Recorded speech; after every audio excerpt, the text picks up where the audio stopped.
নমস্কার বন্ধুরা, আমি শ্রাবণী আপনাদের সবাইকে স্বাগত জানাই আমার শ্রেয়াস কিচেনে। আজকের পর্বে আমি নিয়ে এসেছি ভীষণই সহজ একটি রেসিপি।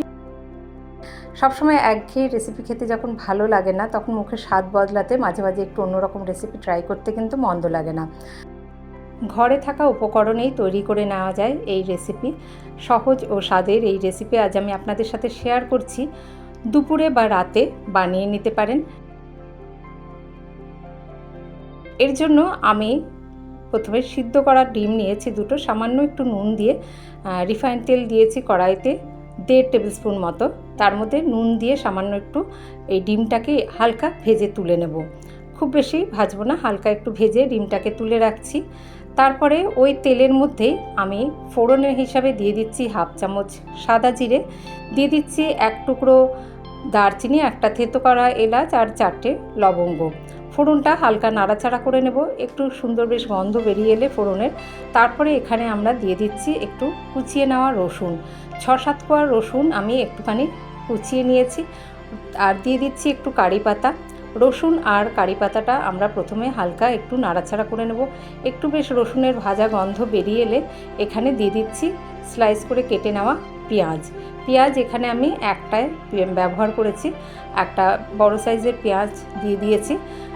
তারপরে পেঁয়াজটাকেও ভেজে নেব। পেঁয়াজটা আপনারা চাইলে একটু ব্রাউন করে ভেজে নিতে পারেন।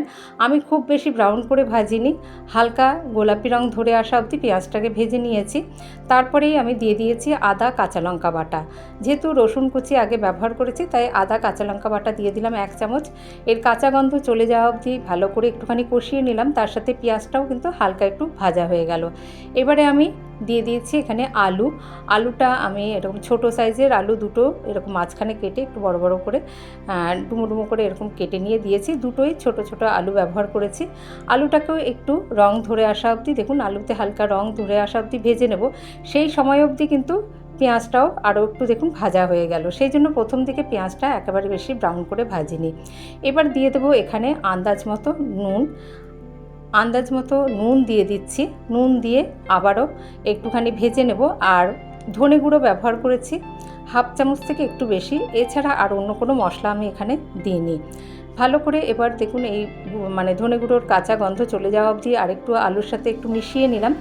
এবার আমি এখানে আধ ঘন্টা ভিজিয়ে রাখা এক কৌটো চাল, 1 কাপ চাল, সেটা আধ ঘন্টা ভিজিয়ে রেখেছিলাম, তারপরে জল ঝরতে রেখে দিয়েছিলাম, সেটা এখানে দিয়ে দিলাম। ঘরে থাকা চাল দিয়ে এখানে বাসমতি রাইস বা দেরাদুন রাইস দিয়েও বানাতে পারেন, আবার ঘরের চাল দিয়েও কিন্তু বানিয়ে নিতে পারেন। আমি যদিও আজকে ঘরের চাল দিয়েই বানিয়ে নিয়েছি। চালটাকে আমরা একটুখানি প্রথমে একটু ভেজে নেব। এর যে জল ভাবটা আছে সেটা কেটে যাওয়া অবধি, একটু ট্রান্সপারেন্ট হয়ে আসবে সেই সময় অবধি। তারপরে যেহেতু আমি 1 কাপ চাল নিয়েছি, তাই 2 কাপ থেকে একটু কম জল দিলাম, দিয়ে সব ভালো করে একটু মিশিয়ে দেব। তারপরে এখানে আমি দিয়ে দিচ্ছি একটুখানি দিয়ে দেব ঘি, সামান্য একটু ঘি দিয়ে দিলাম, 1 চামচ থেকে একটু কম ঘি একটু দিয়ে দিলাম। যেহেতু তেল প্রথমে একটু ব্যবহার করেছি সাদা তেল, তার জন্য ঘিটা একটু কমই দিলাম। আর একটা টমেটো এরকম কেটে দিয়ে দিলাম। তারপর ঢাকা দিয়ে 5 মিনিট প্রথমে হাই ফ্লেমে একটু রান্না করে নেব। তারপরে গ্যাসের আঁচ কমিয়ে রেখে একদম লো আঁচে রেখে 8 মিনিট মতো রান্না করে নেব। তার ফাঁকে দেখুন এই যে ঢাকাটা খুলে দিয়েছি, এখনও কিন্তু বেশ কিছুটা জল আছে। এবারে আমরা আস্তে আস্তে এই জলটা দেখে নিচ্ছি। এই যে আলুটা অনেকটাই সিদ্ধ হয়ে এসেছে আর জল কিছুটা রয়েছে। এখন গ্যাসের আঁচটা লো করে রেখেই আমরা এখানে উপরে দিয়ে দিচ্ছি, একে একে দিয়ে দেবো। যেমন ধরুন একটু কাঁচা লঙ্কা দিয়ে দিলাম, তারপরে দিয়ে দিচ্ছি একটু গরম মশলার গুঁড়ো 1/4 চামচ মতো, আর একটু গোলমরিচ গুঁড়ো দিয়ে দিলাম 1/2 চামচ মতো, একটু গোলমরিচ গুঁড়ো দিচ্ছি, সামান্য একটু চিনি দিচ্ছি, আপনারা চিনিটা স্কিপও করতে পারেন। দিয়ে আগে এগুলো হালকা করে একটু মিশিয়ে নিচ্ছি। দেখুন এর ফলে এখন জলটা কিন্তু আস্তে আস্তে একটু কমে এসেছে। এবারে আমরা ওই ডিমটাও দিয়ে দেবো। এখানে জলটা অনেকটাই কমে আসছে এইভাবে। এবার ভেজে রাখা ডিমটা দিয়ে দিচ্ছি। আর ওপরে একটুখানি চাইলে আপনারা একটু ধনে পাতা দিয়ে দিতে পারেন। আমি একটুখানি এখানে পুদিনা পাতা ব্যবহার করেছি, অল্প একটু পুদিনা পাতা উপরে ছড়িয়ে দিলাম। তারপরেই আমরা এবারে আবারও ঢাকা দিয়ে এবার লো আঁচে রেখে 5 মিনিট মতো রান্না করে নেব। লো আঁচে রেখেই একদম 5 মিনিট রান্না করে নেব। তারপরে 5 মিনিট পরে গ্যাসের আঁচটা বন্ধ করে দিয়ে আবার ঢাকা দিয়ে রেখে দেব 10 মিনিট মতো। তারপরেই আমরা ঢাকাটা খুলে নিয়ে গরম গরম সার্ভ করে দেব।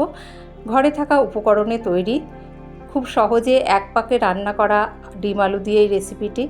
আবার ডিমের পোলাও এইভাবে বানিয়ে নেওয়া যায়। এই রেসিপি একবার ট্রাই করে দেখবেন, দেখুন একদম ঝরঝরে হয় আর খেতেও কিন্তু বেশ স্বাদের লাগে। একটু রায়তা দিয়ে বা পুদিনা পাতা চাটনি বা ধনে পাতা চাটনি দিয়েই কিন্তু খাওয়া হয়ে যায়। এইভাবে গরম গরম সার্ভ করে দিন।